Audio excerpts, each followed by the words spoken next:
चलिए good morning सभी को, गुड मॉर्निंग सभी को, राम राम सभी को, जय हिंद। तो चलिए स्टार्ट करते हैं। यहाँ पर पहला क्वेश्चन दिया गया है कि निम्नलिखित में से किस स्थान पर हड़प्पा सभ्यता की पहली खगोलीय वेधशाला पाई गई है।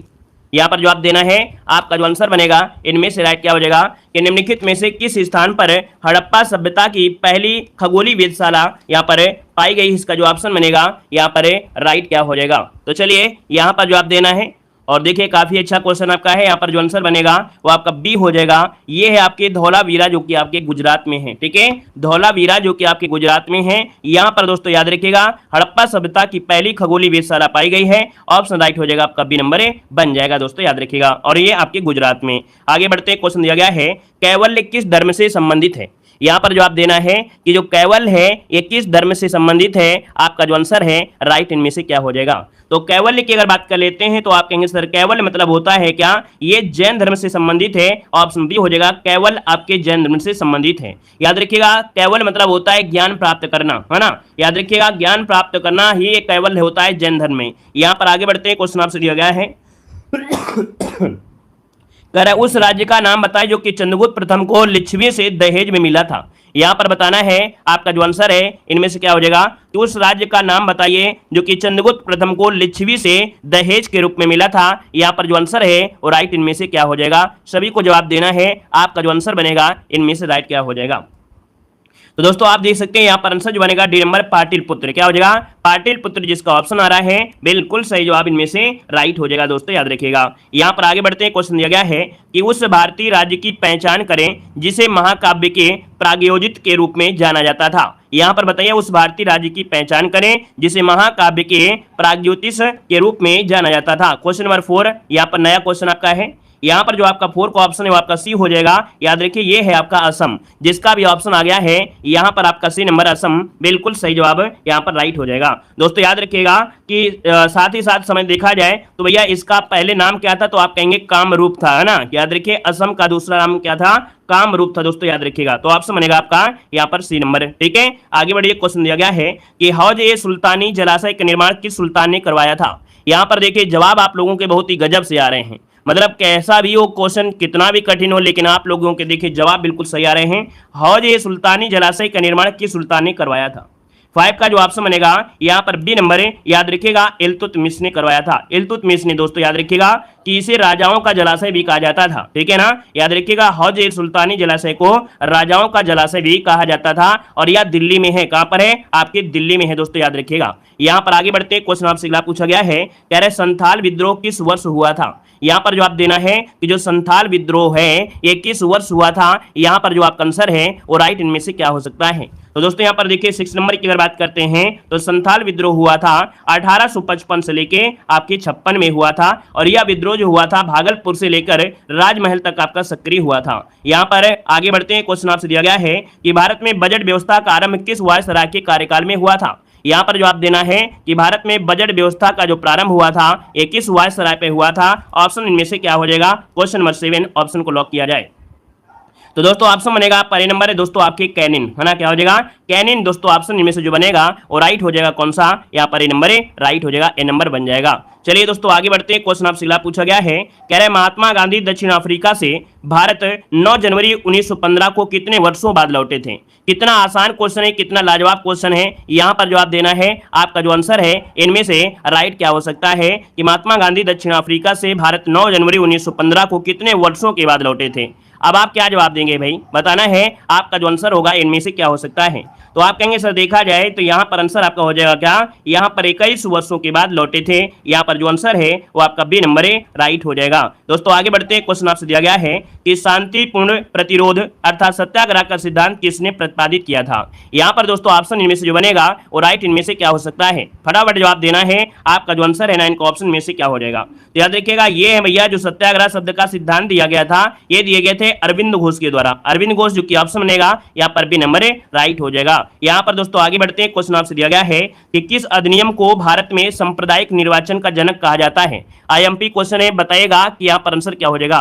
कह रहा है किस अधिनियम को भारत में सांप्रदायिक निर्वाचन का जनक कहा जाता है। यहाँ पर जो आंसर है वो राइट क्या हो सकता है, तो आप कहेंगे सर ऑप्शन बनेगा ए नंबर है मार्ले मिंटो जो सुधार है 1909। मार्ले मिंटो सुधार अधिनियम जो आपका 1909 है, इस अधिनियम के तहत मुस्लिम सदस्यों का चुनाव और मुस्लिम मतदाता ही कर सकते थे। यहाँ पर आंसर जो आपका है बी नंबर दोस्तों ऑप्शन राइट हो जाएगा, याद रखिएगा, ठीक है ना। यहाँ पर आगे बढ़ते हैं, क्वेश्चन आपसे दिया गया है, कह रहा है भारत के किस पूर्व शहर को पूर्व का एथेंस के रूप में जाना जाता है। पूर्व के एथेंस के रूप में जाना जाता है। यहाँ पर जो आंसर है यहाँ पर राइट क्या हो जाएगा, यहाँ पर देखते हैं ऑप्शन इनमें से क्या बनेगा। चलिए बताइएगा कि भारत के किस शहर को पूर्व का एथेंस के रूप में जाना जाता है। ऑप्शन में से राइट क्या हो जाएगा, यहाँ पर जवाब देना है। और देखिए जवाब भी यहाँ पर बहुत ही अच्छी तरीके से मस्त तरीके से आ गए हैं, सबका जवाब आ गया है 11 का ऑप्शन बनेगा सी नंबर, ये है आपका मदुरै। मदुरै शहर वैगई नदी के तट पर आपका है, याद रखिए तमिलनाडु में है ना। तो दोस्तों यहाँ पर आंसर सी हो जाएगा। और यहाँ पर दोस्तों आगे बढ़ते क्वेश्चन आपसे दिया गया है कि हमारी सौर प्रणाली में सूर्य से 5वां ग्रह कौन सा है। अब आपसे ये पूछा है कि सौर प्रणाली में देखा जाए तो सूर्य से 5वां जो ग्रह है इनमें से कौन हो जाएगा। यहाँ पर आंसर देना है क्वेश्चन नंबर 12, ऑप्शन लॉक किया जाए। अब आप कहेंगे सर 5वें नंबर में देखा जाए तो यहाँ पर आपका बुध शुक्र है ना, पहले होता है बुध शुक्र मंगल बृहस्पति, कौन होता है स्टार्टिंग, बुध शुक्र पृथ्वी मंगल, फिर बृहस्पति होता है ना, फिर बृहस्पति होता है। तो यहाँ पर आंसर जो आपका आएगा बृहस्पति जो ऑप्शन आ गया है बी नंबर राइट हो जाएगा। अगर आपसे पूछे सबसे ज्यादा जो आपके उपग्रह है वो किसके हैं, बताइए सबसे ज्यादा जो उपग्रह है वो किसके हैं, कौन से हैं, यहाँ पर जल्दी से बताइए भाई।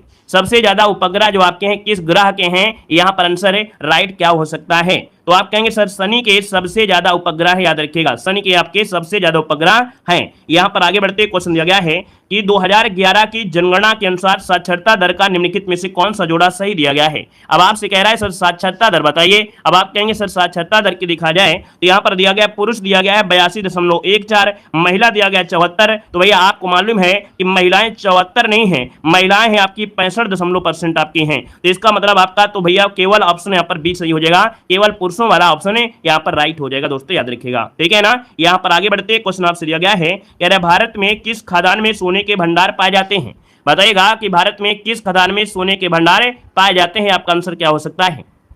चलिए देखिए 14 नंबर में ऑप्शन दोस्तों सी हो जाएगा कोलार की खाने हैं। कोलार की खाने कहां पर है, आप कहेंगे सर कर्नाटक में है, और यहां पर सोने की आपके कह सकते हैं खाने, तो आपसे बनेगा यहां पर सी नंबर राइट हो जाएगा। दोस्तों आगे बढ़ते हैं, क्वेश्चन आपसे दिया गया है और कह रहा है यहां पर कि भारत वर्ष में खरीफ की फसल की कटाई वर्ष के किन महीनों में की जाती है। दोस्तों लाजवाब क्वेश्चन है, बताइएगा कि भारत वर्ष में खरीफ की फसल की जो कटाई होती है वर्ष के किस महीने में। खासे खरीफ और खासे खरीफ इसका मतलब ये हुआ कि बारिश की सीजन वाली बात हो रही है, जब बोई जाती है बारिश की सीजन में, लेकिन काटी कब जाती है आपसे पूछा है। तो आप कहेंगे कटाई होती है सितंबर अक्टूबर में लगभग होती है कटाई, तो इसका ऑप्शन बनेगा सी नंबर राइट हो जाएगा। भाई ये बोया गया था जून जुलाई में, तो काट लिया गया कब, सितंबर अक्टूबर में काट लिया गया, क्लियर है ना। यहाँ पर दोस्तों आगे बढ़ते क्वेश्चन आपसे अगला पूछा गया है वस्तुओं और सेवाओं पर जीएसटी जो आपकी दरें होती हैं वो आपकी कौन सी है। यहाँ पर जो आपका आंसर बनेगा राइट क्या हो सकता है, तो आप कहेंगे जीएसटी में देखा जाए तो आप कहेंगे सर इनमें से आंसर कौन सा लॉक किया जाए, जल्दी से बताइए आपका जो आंसर होगा यहाँ पर राइट क्या हो सकता है।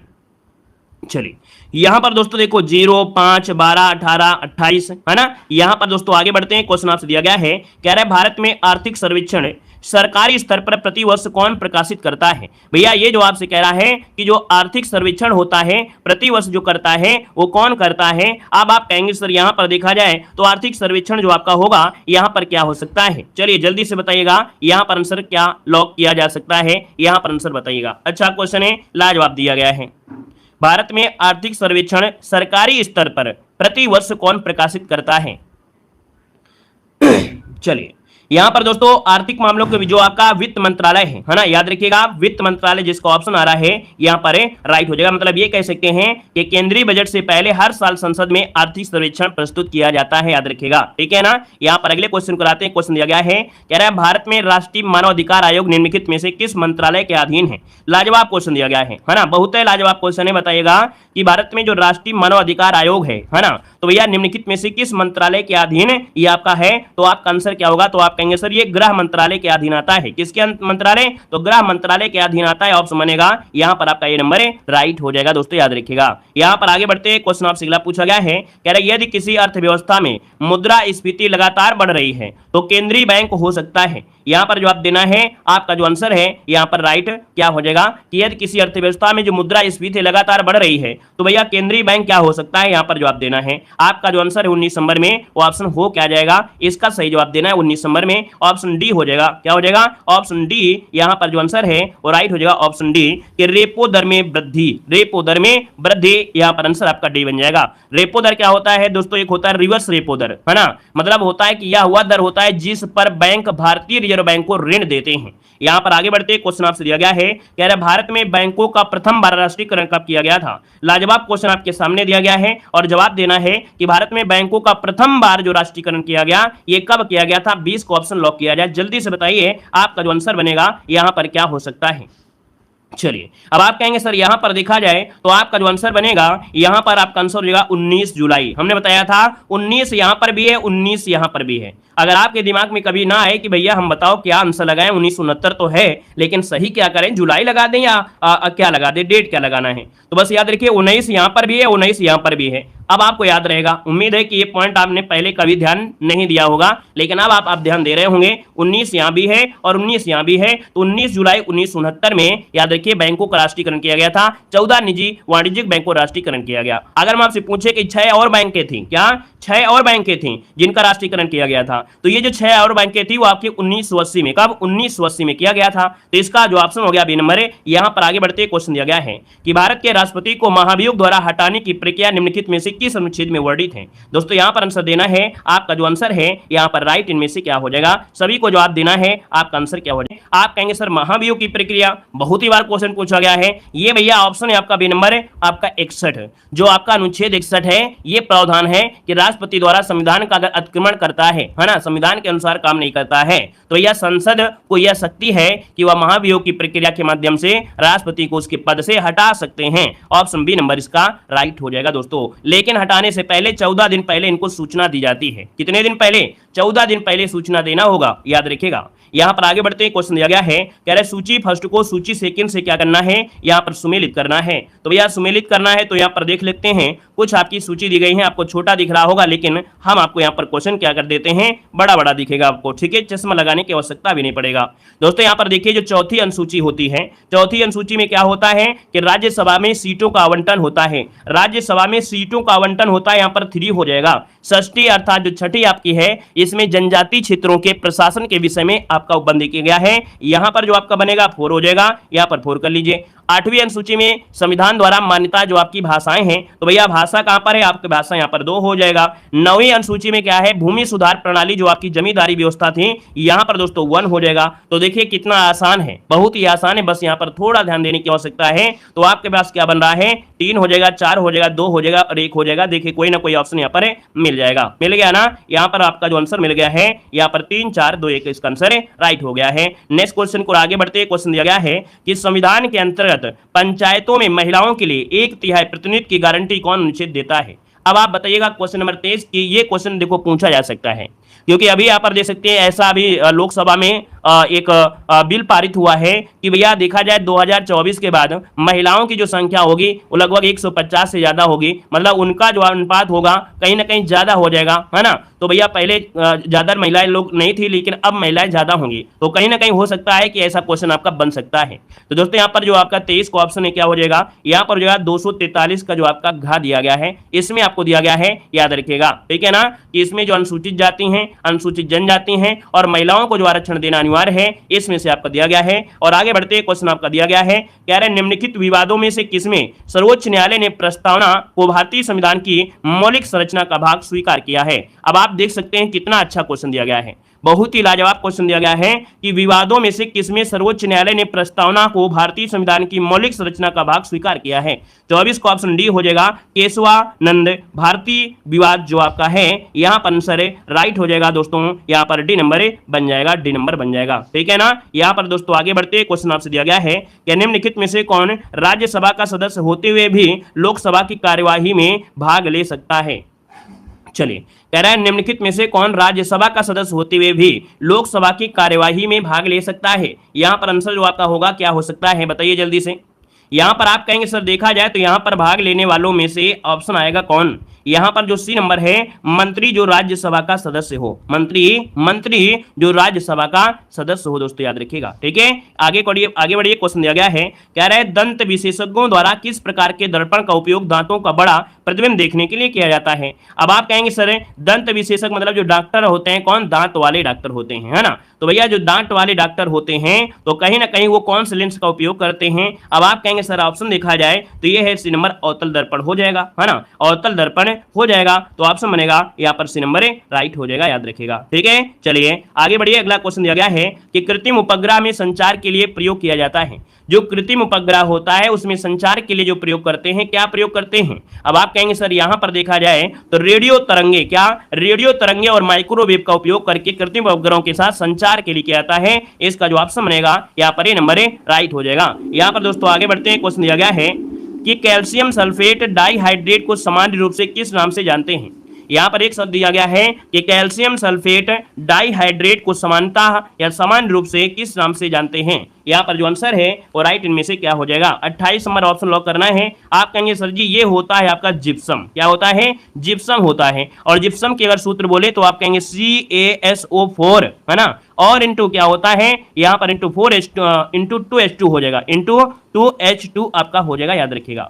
यहाँ पर दोस्तों आगे बढ़ते हैं। क्वेश्चन दिया गया है कि नीला लिटमस पेपर अम्लीय घोल के संपर्क में हो जाता है। अर्थात अगर नीला लिटमस पेपर है और अगर अम्लीय घोल में संपर्क आता है, अर्थात अम्लीय घोल से क्रिया कर लेता है, तो यहाँ पर क्या हो जाता है भैया, ये लिटमस आपका लाल हो जाता है। ऑप्शन आपका बनेगा सी नंबर राइट हो जाएगा। आगे बढ़े। क्वेश्चन दिया गया है कि जेली फिश किस संघ का एक उदाहरण है। जो जेली फिश होती है, जेली फिश, है ना, जेली फिश को ऑर्लिप्स भी कहा जाता है। और ये जो आपकी आती है आपकी किसके अंतर्गत, तो ये आता है दोस्तों याद रखिएगा संघ निडेरिया, संघ निडेरिया के अंतर्गत आता है दोस्तों, याद रखिएगा। ठीक है, यहाँ पर आगे बढ़ते हैं। क्वेश्चन आपसे अगला पूछा गया है, कह रहा है जिसे तैरकर पार करना कठिन हो। चलिए, जिसे तैरकर पार करना कठिन हो उसे कहते क्या है। यहाँ पर आंसर दीजिएगा, आपका जो आंसर है यहाँ पर राइट क्या हो जाएगा। चलिए बताइएगा कि जिसे तैरकर पार करना कठिन हो उसे कहते क्या है। अब आप कहेंगे सर यहाँ पर देखा जाए तो ये होता है दुस्तर, क्या होता है, दुस्तर। कौन सा, पहला वाला ऑप्शन राइट हो जाएगा, दुस्तर होता है, याद रखिएगा। यहाँ पर दोस्तों आगे बढ़ते हैं। क्वेश्चन आपसे दिया गया है, कह रहा है आपसे क्या, कह रहा है मोहन की कविता मौलिक ना होकर है क्या।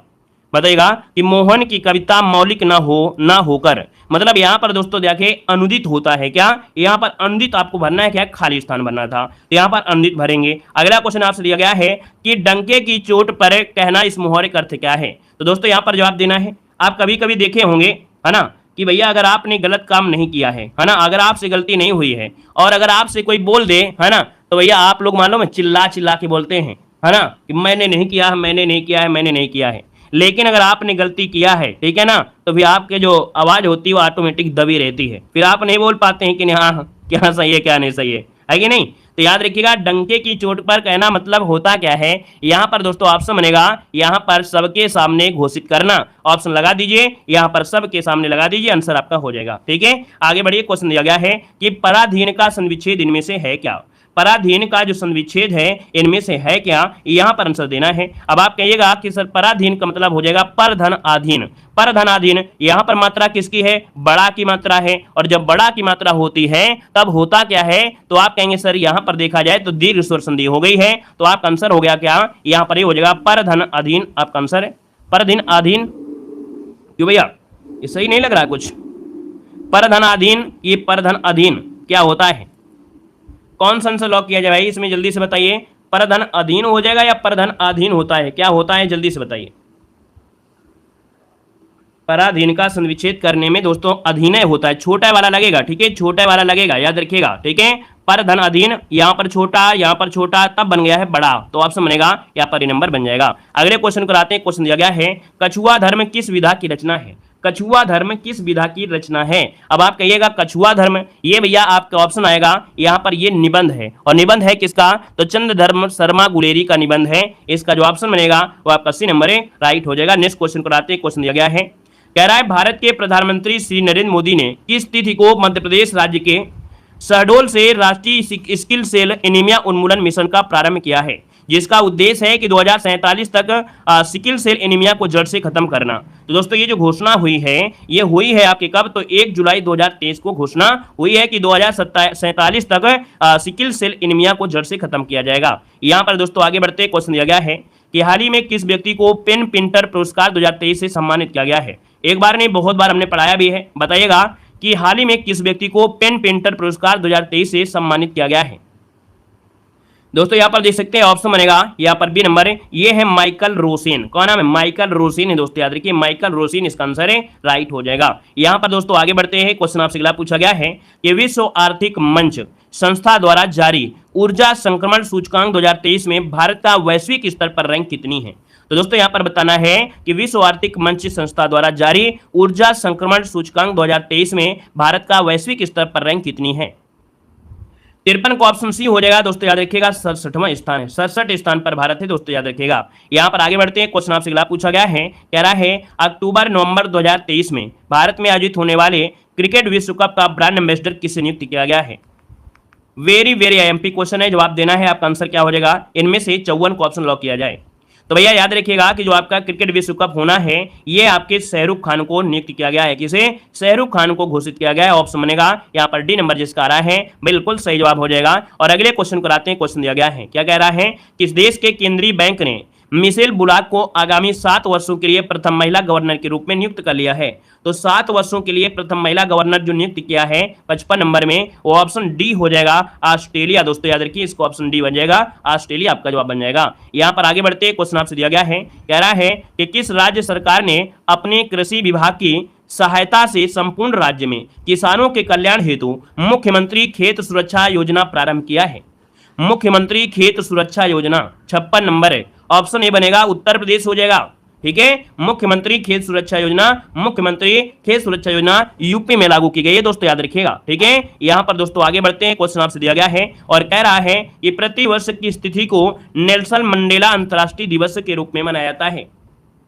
नेल्सन मंडेला अंतर्राष्ट्रीय दिवस के रूप में मनाया जाता है। 57 नंबर ऑप्शन देना है। अब आपका जवाब देना है, क्या हो जाएगा, तो आप कहेंगे सर बी नंबर हो जाएगा, 18 जुलाई। कब मनाते हैं? 18 जुलाई को मनाया जाता है। आगे बढ़िए, क्वेश्चन दिया गया है कि केंद्रीय बजट 2023-24 के अंतर्गत निम्नलिखित में से किस विशिष्ट मंत्रालय के लिए 5.94 लाख करोड़ रुपए की धनराशि आवंटित की गई है। तो दोस्तों यहां पर दे सकते हैं 58 नंबर में, वो ऑप्शन आपका सी होगा, रक्षा मंत्रालय के लिए 5.94 लाख करोड़ रुपए की धनराशि आवंटित की गई है। ऑप्शन सी राइट हो जाएगा। नेक्स्ट क्वेश्चन को आते हैं, क्वेश्चन दिया गया है कि भारत की G20 अध्यक्षता के अंतर्गत किस शहर राज्य में प्रथम हेल्थ वर्किंग ग्रुप मीटिंग का आयोजन किया गया है। दोस्तों यहां पर देखिएगा कि ये जो आपका हेल्थ वर्किंग ग्रुप मीटिंग है और ये किया गया है तिरुवनंतपुरम, जो कि ऑप्शन है आपका बी नंबर, केरल हो जाएगा। अगले क्वेश्चन को आते हैं, क्वेश्चन दिया गया है कि 25 जून 2023 को निम्न में से किस व्यक्ति का निधन हुआ है जिन्हें विशेष रूप से लिथियम आयन बैटरी के सह आविष्कारक और वर्ष 2019 में रसायन विज्ञान के क्षेत्र में नोबेल पुरस्कार प्राप्तकर्ता के रूप में जाना जाता है। तो दोस्तों lithium ion battery IMP question है, याद रखिए इसको, ऑप्शन आपका हो जाएगा क्या, यहाँ पर ऑप्शन ये हो जाएगा, इनका नाम है जॉन बैनिस्टर गुडइनफे, जो कि आपके अमेरिका के हैं। ठीक है, ऑप्शन बनेगा आपका ए नंबर है। और आगे बढ़ते हैं, क्वेश्चन दिया गया है कि बांग्लादेश का राष्ट्रगान अमार सोनार बांग्ला की रचना जो किया था वो किसने किया था। यहाँ पर आंसर देना है, आपका जो आंसर है यहाँ पर राइट, इनमें से क्या हो जाएगा, सभी को जवाब देना है, आपका आंसर क्या बनेगा। अब आप कहिएगा कि सर बांग्लादेश का जो राष्ट्रगान है अमार सोनार बांग्ला, इसकी रचना जो किया है वो किसने किया है। अब आप कह दीजिएगा सर 61 को ऑप्शन यहाँ पर ए नंबर हो जाएगा, ये है भैया रविन्द्रनाथ टैगोर। क्या हो जाएगा, रविन्द्रनाथ टैगोर, जो कि ऑप्शन है यहाँ पर ए नंबर है, राइट हो जाएगा, रविन्द्रनाथ टैगोर इसका आंसर है। जिसका भी आ रहा है ना, जिसका भी आंसर आ रहा है बिल्कुल सही जवाब आ रहा है, इसमें कोई दिक्कत नहीं है। ठीक है, और यह गीत लिखा कब गया था, ये गीत लिखा गया था 1905 में, जब बंगाल विभाजन के दौरान लिखा गया था दोस्तों, याद रखिएगा। ठीक है, यहां पर दोस्तों रविन्द्रनाथ टैगोर को याद रखिए नोबेल पुरस्कार भी दिया गया था 1913 में, गीतांजलि के लिए दिया गया था। अगले क्वेश्चन को आते हैं, क्वेश्चन दिया गया है कि फ्लोट फेस्टिवल निम्नलिखित में से किस राज्य में मनाया जाता है। बताइएगा कि फ्लोट फेस्टिवल निम्नलिखित में से किस राज्य में मनाया जाता है। ऑप्शन राइट, इनमें से क्या होगा। अब आप बताइए कि आंसर लॉक किया जाए। आप कहेंगे सर 62 नंबर का जो ऑप्शन है यहाँ पर बी नंबर है, आप तमिलनाडु लॉक कर दीजिएगा। ठीक है, ये तमिलनाडु में मनाया जाने वाला एक प्रसिद्ध त्योहार है। फ्लोट फेस्टिवल का दूसरा नाम है थिप्पेवंश, ठीक है। और इसके बाद आगे बढ़ते हैं, क्वेश्चन आपसे दिया गया है कि भारत की संसद सदनों में विभाजित है, मतलब भारत की जो संसद है वो सदनों में विभाजित है। आप कहेंगे सर ये जो विभाजित है देखा जाए तो आंसर क्या हो सकता है, यहाँ पर याद रखिए दो भागों में है, अर्थात एक तो आपकी लोकसभा है और दूसरी क्या है, राज्यसभा है। लेकिन इसमें सदन दिया है तो आप कहेंगे उच्च सदन और कहेंगे निम्न सदन, तो जवाब यहाँ पर सही हो जाएगा, यहाँ पर नंबर राइट हो जाएगा। दोस्तों याद रखिएगा, क्लियर है, सबका क्लियर है। अगला क्वेश्चन बताएगा कि निम्नलिखित में से कौन पश्चिम बंगाल का पारंपरिक नकाब पोष नृत्य है। इसमें क्या होता है, नकाब पहन के यहाँ पर नृत्य करते हैं, तो दोस्तों ऑप्शन क्या होगा, तो यहाँ पर आंसर बी हो जाएगा, गंभीरा। कौन है, गंभीरा नृत्य आपका है, याद रखिएगा। और अगले क्वेश्चन को आते हैं, क्वेश्चन आपसे दिया गया है निम्नलिखित में से किस संगीतकार को भारत रत्न पुरस्कार से सम्मानित किया गया है। चलिए अच्छा क्वेश्चन दिया गया है, कौन से संगीतकार हैं जिनको भारत रत्न पुरस्कार से सम्मानित किया जा चुका है, यहाँ पर जवाब देना है आपका आंसर में से राइट क्या। अब आप कहिएगा सर 65 नंबर देखा जाए तो यहाँ पर बी हो जाएगा, ये है उस्ताद बिस्मिल्लाह खां। उस्ताद बिस्मिल्लाह खां है, चलिए मान लिया। अब ये बता दीजिए आप लोग कि यहाँ पर उस्ताद बिस्मिल्लाह खां को मिला कब था, ये बताइए कब मिला था, ये आप लोग बता दीजिए जल्दी से, हम समझेंगे कि नहीं। आप लोग तैयारी तो करते हैं लेकिन बेस्ट तैयारी कर रहे हैं, अगर आप तैयारी कर रहे हैं तो बेस्ट तैयारी कर रहे हैं। अगर आप बताते हैं कि उस्ताद बिस्मिल्लाह खां को जो मिला ये कब मिला था, ये बताना है, जल्दी से बताइए। चलिए तो आप कहेंगे सर 2001, बिल्कुल सही है। जिन लोगों ने 2000 यहाँ पर एक दिया है बिल्कुल सही जवाब है, उनके लिए बिल्कुल सही जवाब है, बढ़िया तैयारी है। 2001 में दिया गया था दोस्तों, 2001 में। आगे बढ़िए, क्वेश्चन दिया गया है कि निम्नलिखित में से किस देश की 3 राजधानियां हैं। अब लीजिए आपके सामने क्वेश्चन आ गया है और आपसे पूछ रहा है कि किस देश में 3 राजधानियां हैं, आंसर इनमें से हो क्या जाएगा। चलिए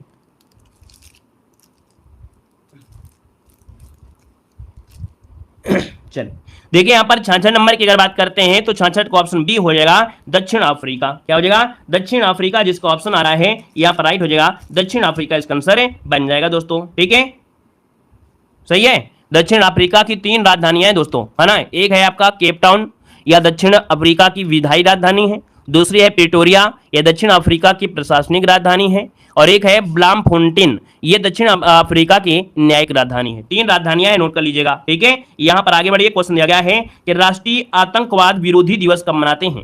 राष्ट्रीय आतंकवाद विरोधी दिवस जो मनाते हैं ये कब मनाते हैं, इसका ऑप्शन क्या होगा। आप कहेंगे सर आतंकवाद विरोधी दिवस है, ये मनाते हैं 21 मई को मनाते हैं। 21 मई जो ऑप्शन है यहाँ पर नंबर है इसका राइट हो जाएगा, ठीक है ना। और आपसे पूछे 22 मई को क्या मनाते हैं, तो 22 मई को मनाते हैं विश्व कछुआ दिवस। क्या, विश्व कछुआ दिवस मनाते हैं, विश्व कछुआ दिवस मनाया जाता है।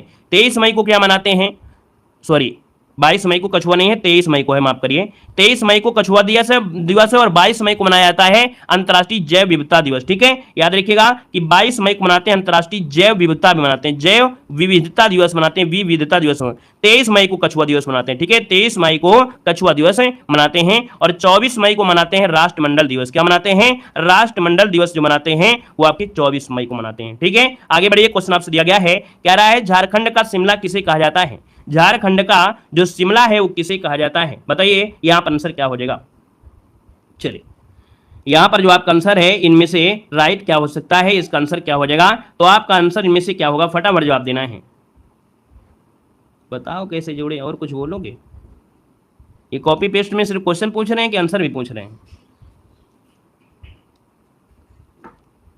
चलिए देखो, दिया गया झारखंड का शिमला जो कहा जाता है वो किसे कहते हैं। आपका जो आंसर होगा डी नंबर, याद रखिएगा रांची, जिसका ऑप्शन आ रहा है रांची, आपका जवाब सही हो जाएगा। यहां पर आपका डी नंबर राइट हो जाएगा, ठीक है। यहां पर आगे बढ़ते क्वेश्चन दिया गया है कि लाई हरोबा महोत्सव किस राज्य में मनाया जाता है। लाई हरोबा महोत्सव किस राज्य में मनाया जाता है, यहां पर जो आंसर है वो राइट इनमें से क्या हो जाएगा। तो दोस्तों यहां पर जो आंसर आपका दिया गया है, आपका जो आंसर है यहां पर राइट इनमें से क्या हो सकता है, तो दोस्तों ऑप्शन बनेगा सी नंबर, ये मणिपुर में है, ठीक है। लाई हरोबा महोत्सव जो है त्योहार है ये पूर्वोत्तर भारत में मणिपुर में मनाया जाता है। इसका जो ऑप्शन है यहां पर सी नंबर राइट हो जाएगा। और आगे बढ़ते हैं, क्वेश्चन आपसे अगला पूछा गया है, यहां पर क्या कह रहा है, कह रहा है बुल फाइटिंग किस देश का राष्ट्रीय खेल है, बताइएगा। कह रहा है बुल फाइटिंग किस देश का राष्ट्रीय खेल है, यहां पर जो आंसर है राइट इनमें से क्या हो जाएगा। चलिए आगे बढ़ते हैं, क्वेश्चन दिया गया है, देखिए यहां पर दिया गया महत्वपूर्ण आविष्कारक, देखो दिया गया है इलेक्ट्रॉन की खोज किसने किया था। आप कहेंगे सर इलेक्ट्रॉन की खोज किया था जे थॉमसन ने किया था। यहां पर प्रोटॉन की खोज आपका गोल्डस्टीन हो जाएगा। न्यूट्रॉन की खोज किसने किया था, जेम्स चैडविक ने किया था। यहां पर नाभिक की खोज किसने किया था, आप बताइए कि भाई नाभिक की जो खोज किया किसने, तो रदरफोर्ड हो जाएंगे। अगर पूछे डायनेमो का आविष्कारक कौन है तो आप कहेंगे सर माइकल फैराडे। कौन है? माइकल फैराडे हो जाएंगे। अगला है परमाणु सिद्धांत जो दिया था वो आपकी किसने? जॉन डाल्टन ने दिया था, जॉन डाल्टन ने दिया था। अगला आपसे यहां पर दिया गया है रेडियो सक्रियता की खोज किसने की? यहां पर बताइएगा कि रेडियो सक्रियता की जो खोज किया वो हेनरी बेकरेल ने किया था। यहां पर रेडियम की खोज किसने किया? रेडियम, तो रेडियम की मैडम क्यूरी ने किया था। ठीक है, यहां पर दिया है डायनामाइट, और डायनामाइट जो आपके हैं अल्फ्रेड नोबेल ने दिया था। यहां पर दिया है पीएच स्केल की जो खोज किया किसने किया था? तो आप कहेंगे सर पीएच स्केल की जो खोज किया था वो एसपी सोरेनसन ने किया था, एसपी सोरेनसन। यहां पर हाइड्रोजन की खोज किसने किया था? तो आपके हेनरी कैवेंडियस, हेनरी कैवेंडियस।